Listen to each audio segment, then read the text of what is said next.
Good morning. I'm Tony Momberger of the Redlands Daily Facts at the Redlands Daily Facts today, doing another video interview for our 125th anniversary celebration. I'm here with Nelda Stuck today of the Redlands Daily Facts. For more than 20 years, she served as the Our Town editor, and she was the bridge between the community members wanting to know what was going on with the other families that they were close to in town. Nelda, thank you for Joining us this morning. Back on your stomping grounds. Right. You came to the Redlands Daily Facts at what age? Oh, in my 40s. In my 40s. And I was here for 22 and a half years. And it's interesting how I came here. We were an Air Force family, and we had lived in Redlands from 1969 to 72. And we loved Redlands. That's why I love Redlands, because that's why I'm here today. My husband, we both thought it would be a wonderful place to come back here and retire. So in 1979, when we came, and 3 days later I came down here to apply for the job at the paper. Finally, I was at a home mother, and now I wanted to get out in the workforce. So I wanted to say one thing. I replaced Josephine Ray, who had been the family editor here at the Facts for 30 years, and she was retiring, and Dick West was the editor, the city editor at the time, and he had no idea how he was going to replace this woman who had 30 years experience, and I walked in and wanted the job, so that's how it worked. Wow. So, loved it. Okay. What were things like then that we don't realize? I worked for 1 year for Bill and Frank Moore, and they, of course, had been the editor and publisher since 1942, I believe it was. So they were only here for 1 year, and that year was a wonderful time to be part of Redlands and learn from their experience. And during the 22 years, I worked for, I think, 5 or 6 different editors, and a lot of things changed. When I first came, they had just started using computers, because when I was in college we were still using linotype machines. In fact, today I especially wore this bracelet. They're now making jewelry out of the old typewriter keys that we used to work on. So when I came, I needed to learn how to use a computer system, and in those 22 years we had a whole new computer system every 4 or 5 years, so you were constantly learning new things. So. And I think about when we used to take our notes by pen and paper, and now you do it on computer, and a lot of things have changed since then. I still take my notes on pen and paper. Good. Okay, so what was going on in Redlands, and how did you integrate yourself and know all of the families as the Our Town editor? Yeah. You have to know the families and the goings on. When I started, I think my main job was to cover about 150 organizations at the time, and there's a list of them, and some of the church women's groups, mostly the women's activities. But there was a lot of changes during those 22 years, and in thinking about it, I think one of the major changes was about in the mid-'80s, the service clubs, the men's service clubs, for legal reasons, began admitting women. And so it was really interesting to see how the men did not want the women in the club. And then shortly they began to see how much work the women could do. And I think Carol Beswick was the very first president of a major service club in Rotary, and soon the women really began doing it. And I still feel a little resistance in it today, but it's very common that the women are really in there doing it. I want to say one other thing too. I felt my job during that time was to write women back into history. That was the phrase, and I had a little magnet that sat on the side of the metal desk, and it said write women back into history. And I have to say I was encouraged by Larry Burgess doing the same thing. In history, he was trying to keep the historical records, and there were a couple instances where the membership books for the organizations, and I can think of the Spinet, the music, and especially the hospital auxiliary, was they would say Mrs. John Jones was the member. So I looked at the Spinet book where I was a member, and I said, this isn't writing women back into history. So I even had, and Spinnet went back 100 years, so I even went to the Heritage Room at the library, and they had a tough time finding some of these early women's names. So even today, I am incensed if you go to an art museum and you see that the loan of the painting or the donor of the painting was Mr. and Mrs. Bob Hope, let's say, or whatever. You still see that. But I think here in Redlands we've really done a good job, because I even encouraged the Hospital Auxiliary, and Ardith Baker was one who got right onto the idea, and she went through her whole organization and revised the membership book. So if you're seeing membership books for organizations, I really think we've made inroads in fact of getting the women back into it. So I'm on a high horse on that. That's outstanding. So anyway. What women leaders have we had in the time that you've been paying attention here? I mean, you mentioned Carol. I think you're interviewing some of them in this series, and usually it was a case of, well, who ended up as Woman of the Year? Shirley Harry was one of the major people who was really interested in the arts in Redlands. So that was another one, and it's interesting. I want to show you a quilt that I had worked on, where I went around and tried to find those who made a difference in Redlands, and whether it was men or women. And maybe we'll have a chance later to talk about that, but it was a conscious effort to get down a signature on these people in Redlands that had made a difference. About the facts. All right, there's a couple things that I was hoping to bring out in this interview. How important it was to work for Frank and Bill Moore in that year's time. You know, they were walking encyclopedias for Redlands, and it wasn't that they had it stored somewhere, it was in their minds, and if you had any question about Redlands that you would want to talk to them.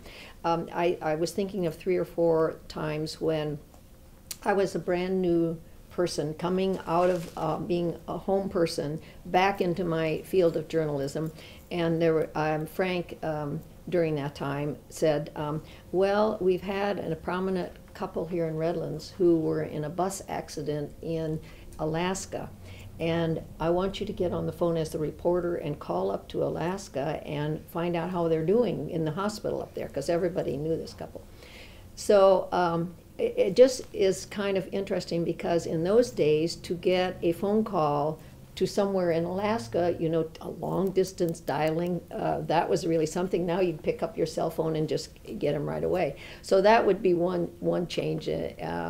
But I was educated in a hurry. And another thing that he always said is, when you're doing interviews and you need to find information, he said, go to the top. He says, you don't go to someone in the chain of command. If you want the answer to a story, you get the CEO of the corporation. Well, it takes a lot of nerve to go and do that. But I thought that's the way you're going to get good stories, and that was one thing. And there were a couple other things. He was such a helpful person. I was always interested in the trees in Redlands, and one day he just took me out on the front porch here at of the Facts, and he started saying, now the difference between a Mexican palm and a fan palm, and he pointed them all out. He wanted his reporters to know exactly what their questions were. And I remember another time I was quizzing him about the mountain peaks around the valley. What was this one called? And I was doing a little hiking at the time. Lo and behold, he came in and he had done a panorama of all these mountain peaks, and he had labeled them for me so that I would know. I mean, he was really a wonderful person to work with. So that's some thoughts that I remember on this working for the Facts. Wow. Oh, that's good stuff. Now, you were talking to me about the signatures. Okay. Tell me the story about the signatures. I hope everyone remembers Bill Moore's big coffee table book, and I have brought a copy, and I hope we can show it. In the front, was you opened the front cover and he had all the signatures of Redlands in here. This was, I think he put this book out shortly after he retired. And I was just fascinated with the signatures because there were people like Clock that they named the auditorium off of, and there was Ben Barton's signature of the Barton House, just many in there. And in the back of the book he said what they had done when they came to Redlands, because if you're not born in Redlands, you actually never are a Redlander. And we've been here 37 years total, and you're still not a Redlander unless you're born here. You're born in Mentone or around, that's fine, but even if you came here at 5 years old, you're still apologetic, you're not a Redlanders. So it was interesting to me in the back of his book that under each signature he wrote when they came to Redlands, 1899 or whenever it was. The name of the book? Oh, Redlands Yesterdays. Okay. Is what it is. It's become quite a collector's item. So I thought, I'm a quilter, that's what I love doing. I thought, how can I make a quilt that I can incorporate these same kind of signatures in it? And so I did, and I called it Those Who Made a Difference in Redlands. And I thought, okay, who are those people? So I started out with every mayor that was still living, all the city council people at the time, and this, I have to say, was 1997. And I took a year to get the signatures, and I ended up with 218 of them. And I think it's really quite historic today because of those 218 I went through afterwards and found actually almost equally divided men and women. And this week, the 81st person has died. 81 of them 81 out of the, so it's already in these 12 years been quite historic. What is interesting on that was I asked, and it was just a little signature piece, and I said, write under there how you want to be remembered in 100 years. Mm-hmm. So for instance, one of the early signatures was Carol Beswick, who was one of our mayors. So I said, now, under here, you've got to write something, and so much in her background. What did she want to be remembered for? She wrote down Redlands' first woman mayor. So then the next person I got was Swen Larson, who had been mayor. And I said, well, Carol did this, what do you want to do? So he wrote Redlands' first Swedish mayor because he was very proud of his Swedish heritage. Mm-hmm. So we realized there were 5 or 6 more of these mayors, and we were kind of thinking what's going to happen. And of course, Chuck DeMerchant was one of our longtime mayors. And so we were kind of kidding because he was very proud of his band that he played in for so many years. And so we thought, well, maybe he would say first band leader. No, he wrote under there 28 years Redlands mayor. So it got to be very interesting. But let me just say something about Billy Daniel. He was the mayor for 28 years? That's what he said underneath his thing, under his little signature piece. So, yeah, that was quite a, I think there was a break in there. He might have not been, but then he went back. I'm not sure about the history of that. But I wanted to mention that it was interesting getting people to sign because, for instance, Florence Beeler of the Bowl, she'd been there a long time and was a good personal friend. She wrote something about music for everyone. That's what she wanted to be remembered on there. And she also said, now, how are you putting this together in the quilt? And I said, well, you put color combination. She says, I want mine pink. So it was very interesting. And I had one woman who signed, and I won't say who it is, but she thought about it and came back a week later and said, I want to change what I signed and be remembered for something else. So people were taking this quite seriously. But I wanted to mention that Billy Daniel, who was such a beloved drama teacher and counselor at the high school, who we just lost this week, I loved what she wrote. She said, all the world's a stage, the play's the thing. And I thought, you know, if she's working with students, to think, what is your role in life? And the play's the thing on that sort of thing. And so as I was writing obituaries, which was another thing that really brought the history of Redlands. If you could write an obituary about a person for the paper, you really were pulling together what they did for Redlands. Sometimes I would go and look at that quilt and I'd say, all right, what did they personally want to be remembered for in Redlands? So anyway, that's one thing that I want to, and we'll show a picture of this later. The other thing I want to tell you, and we'll show this quilt, is we need to talk about the Centennial just a little bit. Yes, we will. Okay. In the Centennial, I started doing a lot of collecting of, everybody was collecting things 25 years ago. And I think that kind of led us to the museum, which we want to talk just a little bit about. But one of the things I started collecting was books by Redlanders and about Redlands. So I thought, wouldn't it be fun to make a quilt on that? So this is what I'm in the process of doing now for the Quasquicentennial, the 125th year of Redlands, and I hope to get it done this year. So, and the point is that I hope these quilts will end up in the museum, especially that one with all the signatures of Redlands. But the signature, or the books about Redlands, is really quite interesting because I embroidered over 100 titles. Now, some of the books are So they're not book covers. They're the titles of the books. They're the titles of the books embroidered on material and put into a bookcase. And some people, like Larry Burgess, have written many books, so I didn't get them all on there. But there's cookbooks, and there's I expanded a little to the East Valley too, and so I think this will be an interesting thing. There are over 100 books in the bookcase, and so we'll show a picture of that and all. But this also reminds me of one other thing about coverage in the facts that I thought was important, and it's interesting what you're doing now. When I first came, Josephine Ray, who I replaced, said, you know, you are to write really only about Redlands. Redlands stands apart. We're a community paper. We want to just write about Redlands. So it wasn't that I could go to a concert in San Bernardino and review the concert or that. It had to be about Redlands. So it's been interesting to see, especially now, with what is happening to various cities in our inland area. Who has money, who doesn't have money, what are they doing with it, are they about to fail? And the fact that I see... And you're talking about cities, not people. Cities, and this hard economic times. And I see the leaders of Redlands encouraging us more to think in East Valley, in this inland area, because we all depend on one another. If this city is not doing well, then it's going to impinge on what we do here. So it's been really changed from don't write anything outside of Redlands to the fact that we need to kind of support one another in this whole area. So I think that's really quite an interesting change there. I'd like to speak to that, even though I'm not the interviewee here.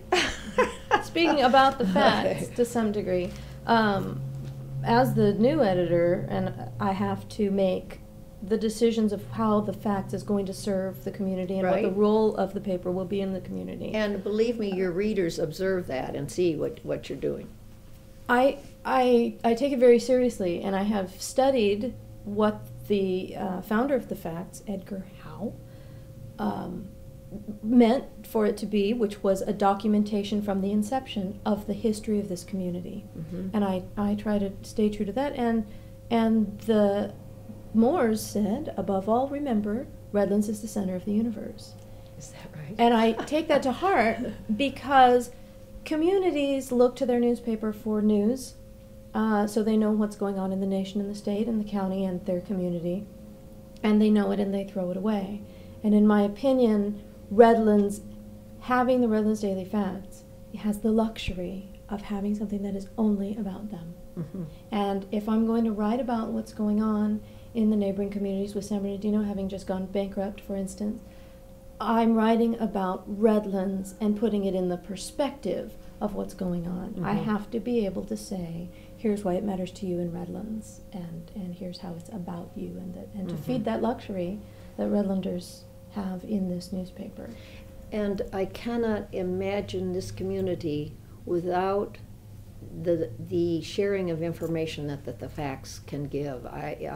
It's what makes Redlands is having a newspaper where they can submit their organizational news and find out what's going on. I believe it makes the community stronger when you can celebrate together the achievements of your neighbors, and when you know what's going on, it bonds you, I think, to have that shared information, to have the names in there and to recognize and share. Anyway, it's enough about me because it's not about me, but about the facts, and so I felt like I needed to put my 2 cents. And I'm glad you do, because we're not doing a feature interview with you, are they? Oh, are you gosh, no. someone interviewing you? I don't like to be on camera. Okay. But well, I think one of the subjects that I would like to touch on is the centennial of 1988. yes. And this was a wonderful time to be a reporter for the newspaper, because there were so many stories of people who, what were they doing at the time of the centennial and all. And actually, I ended up doing about a dozen interviews with collectors, book collectors. One person collected cookbooks, one person, all the memorabilia that they were doing. And so that's how I got so interested in this centennial, and that's why I ended up on the Quasquicentennial committee, and I've practiced that word and can roll it off my tongue like this now. So a thing that was interesting to me about this current Quasquicentennial that we're doing is that first of all, do you think that you need to celebrate your city every 25 years? In other words, why can't we go from 100 to 150 sesquicentennial? Well, the very first committee meeting of 25 people, I just, in my interview, I just spoke up. I said, how many of you were here for the centennial?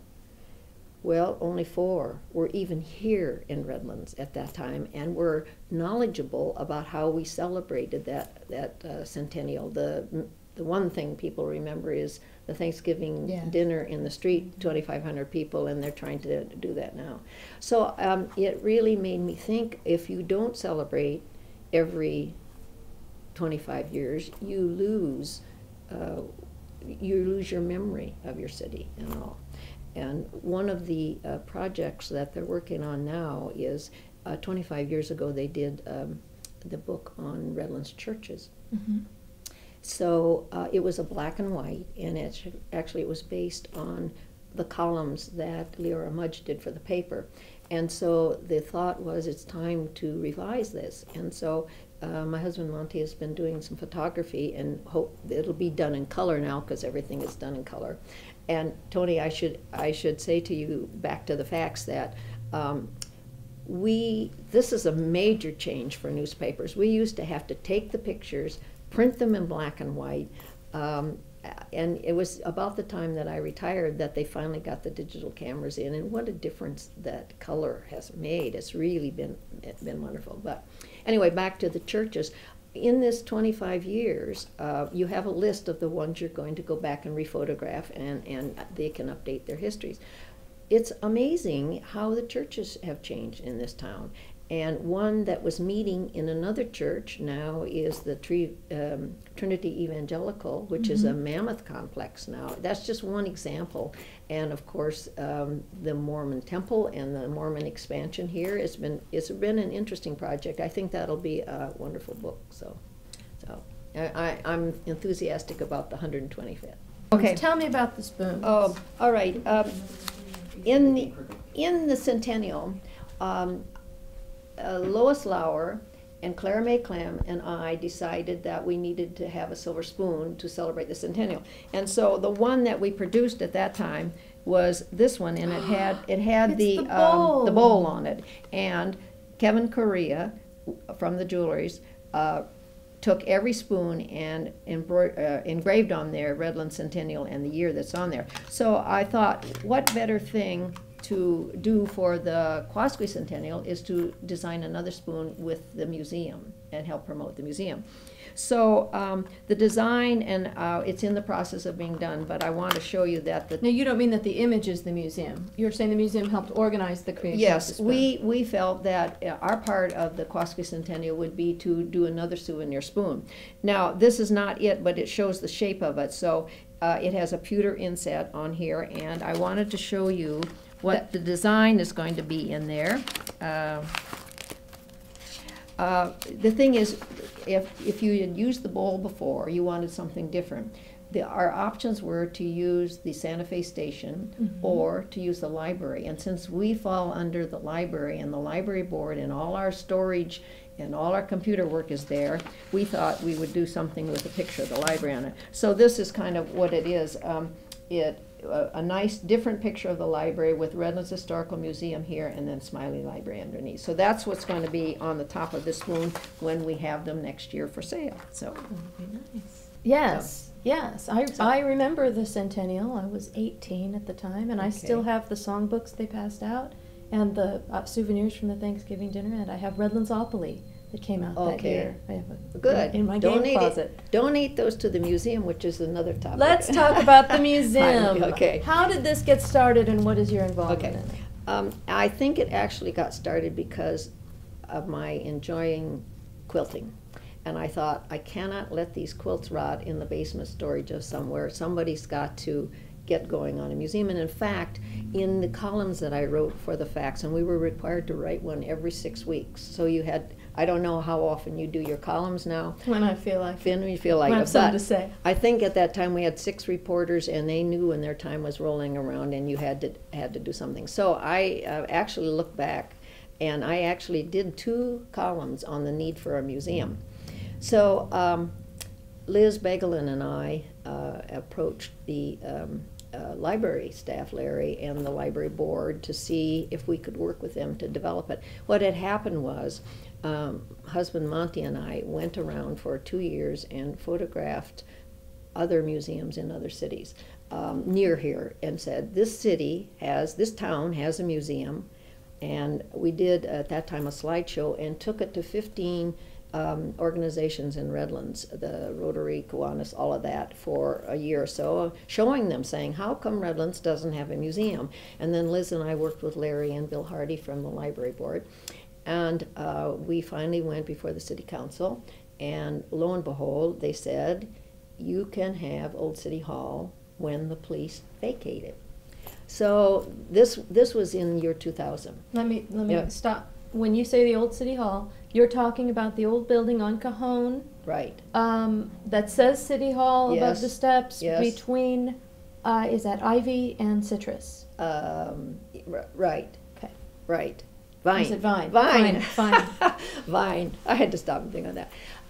So we use that as our logo, and we have all these plans. We had it, a historic architect look at it. We knew what we had to do to update it for disability purposes, and all our mentality was thinking this. And what would have needed to be done for disability? Okay, actually a fairly easy ramp for into an elevator, which was planned next to Vine Street. And it had to have fire sprinklers in, and it actually had to have another exit. If you know that building there, it goes down a long hall. And code requirements now say that if you have a hall that long, you've got to have an exit out the back side. And if you know that building with the beautiful stonework on the back, you wouldn't want to cut a door there. So they knew where they were going to do it. They knew where the elevator was going to be. It was all worked out. And what kind of an expense would the retrofit have been? Who could say now? Okay. At the but time, it was feasible. Well, yes, the building would be gifted to the museum, because I have to say everything in the collection belongs to the City of Redlands, and it's under the aegis of the library board, and that's a 5-member board appointed by the city council. And so when we do the collecting for the museum, thankfully we're working with the Heritage Room, and they do all of the accessioning into the computer system. It's a wonderful system that we work with the library, who has all of these objects there, and they just need a place to show it. So the plan has been that first it was going to be Old City Hall. Then then what came up was the packing house that was over there next to Kerkorian's property and the Santa Fe station. And we thought one summer, everybody was going to city council, we thought we might get that, because you want something that's got open space. that building had open space, and it had the ramps or the truck loading areas that you could easily bring big items in. But we lost that, even though about 5 historic preservation groups in the city, we've got a lot of them in the city, came to support that, but they said for business purposes we couldn't have the building. So then, lo and behold, and you, Tony, were the very first one to bring this to my attention. The very first one, your email said, "Did you know the post office is for sale?" Did you know you were the first one to report that to me? So I felt very good that you knew what we were doing. So we were just flabbergasted because, of course, our old post office was really the ideal spot. Mm-hmm. And unfortunately, before we could even, anybody who's interested in post offices could even get going on this project, Congress said, no, we're not going to sell any post offices until we can decide, whether we really want to do it. So this has been a year now.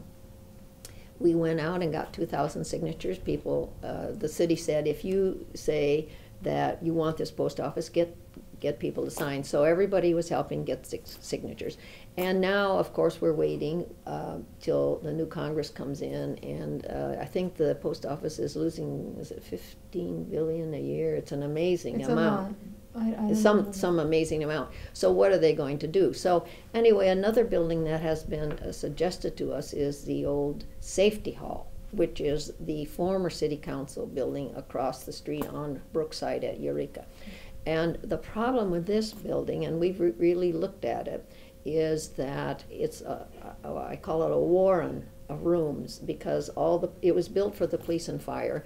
There are all these small rooms, and actually the reason the police moved out is it's not strong enough for a building in an earthquake that's going to be your center of helping everybody else. That is what the problem. It's earthquake proof enough for the general public to use it, but not for a center building that is not going to. So it's back and forth, but now we're just waiting. But I have to say that we of the Redlands Historical Museum Association in these 12 years have raised $800,000 towards the museum. We've raised more than that, but I mean with our expenses, we have that ready to go. And about 500 families subscribe to us and support us every year. So we have people in Redlands who want this museum, and I'm thrilled to be part of it, and we're into this 12 years now. And wow. And what do you have? Well, people can bring their things in, and they do it to the Heritage Room, and that's where they're assessed in whether we want. Sometimes things are turned down. If it's not, here we are again, if it's not Redlands and doesn't tell the story of Redlands, they don't want it. They want just this as a Redlands. So they've cataloged around, Nathan tells me, around 3,000 items. And sometimes people bring items to me. Sometimes I get a call, can you go out and look at it? I try to save the staff time as a volunteer and say, okay, I'll go out and take a picture and bring it in and say, will we accept this in the museum? So what are some of the neatest things you have? The neatest thing was the 1927 Grove truck. It's an international, that's the brand, the international brand, and that was given and has been in storage. Bob Brake was the donor, and so it sat in storage for a few years, and we have just gotten it out and gotten it running, and on Saturday it will be in the Christmas parade. Yeah. So it's been, here's the way we feel. Do you save an object like this in storage so it's perfect when you get your museum open? I mean, nothing's wrong with it, or since we have no museum up and running, how do you keep people interested in the fact we need a museum? And so you decide, okay, we are going to risk this Grove truck with all the boxes of the citrus on the back. We're going to risk what damage might happen because we need the city of people of Redlands to see that we're working on it. So. For the Quasquicentennial kickoff. Right. I think it's a good decision. So have I not let you interview me? I've talked. Where is all the stuff? Okay, good question. 5 storage places. Oh my God. And we reached a point where Larry Burgess, who kind of oversees all of this, said, Nelda, you and the committee cannot bring anything more in until you get the storage under control, because we have no more room in the basement of the library to do it. So he worked on the city basically, and they have provided a house with an alarm system in it. And we were using another location for some of our big early objects. And so there's about 5 places. We pay storage too. We have a huge linotype machine and a lot of the paraphernalia for the early press, because when you think about what you're trying to show about Redlands, you of course want to show the orange industry, the citrus industry, and what it did. We have businesses here that are over 100. I mean, they go back that far. So business is very important. Your school system is very important, and we've cooperated with the schools who are now helping bring that memorabilia into our storage system. I'm thinking there's one other one I'm missing here. So that City Council, maybe? Yes, City Hall? yes, and this Quasquicentennial is kind of doing a roundup on all that information. Your question was on the storage. So we feel really good about the storage, but the problem is you want to get it out and show it. So I understand it takes time. Other cities, as we were looking at them, we could see, well, how did they get their buildings? How long did it take them to do it? And so this is not a problem these years, but now we're really getting to working on. I will say this, that the cities that have these museums, you have to see, well, who's running them, who's paying for them, what does it take in education to keep these objects going, and all. So that's all been part of it. The reason Redlands is, I want to say this, the reason Redlands is so behind every other city in the museum is most of these cities started doing their museums in 1975, because that was the bicentennial time for the whole country, and everybody was saving things. So what was happening in Redlands in 1975? Well, they established the Redlands Area Historical Society. They got the county museum going that year, about that year, and the county museum said, we are going to have a Redlands room. And so that kind of took care of it. But the county museum has gone more toward birds and that kind of thing. And we just feel that we need our own museum to tell our own story. And the other thing is, back in 1975, the Redlands Area Historical Society, their purpose was to save the Victorian homes. And so they did. I mean, look at the Victorians, and Redlands is very proud of them, but their goal was not to save memorabilia. And even in the year 2000, when we started on the museum, when we approached the Redlands Area Historical Society, do you want to take on this project? They said, no, our plate is full with everything else we're doing in the way of education. So we felt we needed to get the museum going on its own 501c3. And so we work closely together, but their goals are a little bit different than what we're doing now. So. What didn't I think to ask? I think I've told it all to you. So. It would be fun to turn it around and might do the interview for you. You can ask me anything you want. It's fun to watch a young person take over the editorship of the paper and do a good job. And you are really out in the community. I hear it from the community. Well, Tony's been here. Well, we need to talk to Tony. So you're carrying on what I remember from now about 30 years ago when the Moores had the paper. So thank you. Okay.